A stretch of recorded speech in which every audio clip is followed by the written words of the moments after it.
যে ভাই আপনি প্রতি বছরই বলেন যে আসলে হাটে আসেন, কষ্ট করেন, গরুর কোনো কাঙ্ক্ষিত দাম পান না, বলেন যে আর আসবো না, কিন্তু তারপর আবার গরু নিয়ে আসেন, মূলত কি মানে এর কারণটা কি একটু বলবেন ভাই?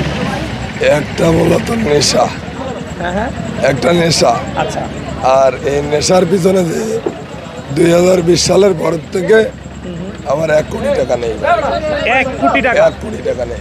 আপনার মতো একজন প্রান্তিক ষাঁড় খামারি। গরুর ব্যবসা করে হ্যাঁ, আমার 1 কোটি টাকা নেই। এটা যদি কেউ বিশ্বাস করে করুক, না করে যারা লাইভ দেখতেছে, আমার এলাকার লোকজন যদি দেখে অবশ্যই তারা বিশ্বাস করবে। আমার অ্যাক্সিডেন্ট ঘটা এই যে 1 কোটি টাকা আপনার লস হয়েছে, কত বছরে লস হয়েছে? এই ষাঁড় গরুর জগতে ঢোকার পরের থেকে। হ্যাঁ হ্যাঁ, ষাঁড় গরুর জগতে ঢোকার পরের থেকে। ষাঁড় গরুর জগতে কত বছর ধরে আছেন?